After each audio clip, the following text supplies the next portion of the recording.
India TV 9 news Maharashtra.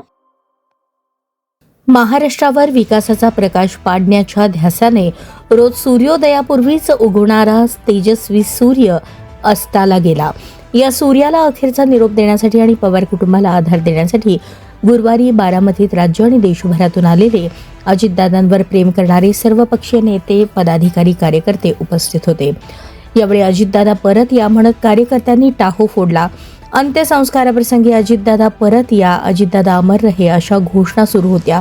उपस्थितांनी साश्रू नयनांनी दादांना अखेरचा निरोप दिला. बारामतीच्या विद्याप्रतिष्ठान प्रांगणात दादांच्या पार्थिवावर शासकीय इतमामात अंत्यसंस्कार झाले. दरम्यान दादांच्या निधनानंतर दोन्ही राष्ट्रवादी काँग्रेस विलिनीकरणाची चर्चा सुरू झाली असून सार्वत्रिक सूर तसाच आहे.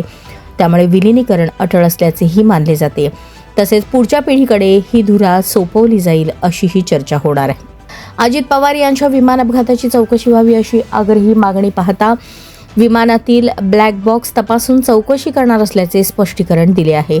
समाज आणि जनतेसाठी समर्पित अजित पवारजी यांच्या अकाली निधनाने महाराष्ट्राच्या राजकारणात एक अशी पोकळी निर्माण झाली आहे जी लवकर भरून निघणार नाही. या शब्दात केंद्रीय गृहमंत्री अमित शहा यांनी श्रद्धांजली वाहिली. अमित शहा अंत्यसंस्कारासाठी बारामतीमध्ये आवर्जून उपस्थित होते.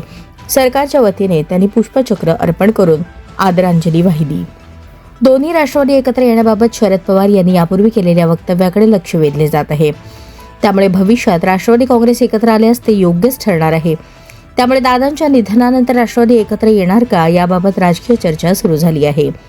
ठाकरे बंधू जसे एकत्र येऊन मनपाच्या निवडणुका लढवल्या त्याच धर्तीवर अजितदादांनी पुणे आणि पिंपरी चिंचवड मनपाच्या निवडणुका एकत्रित लढवल्या.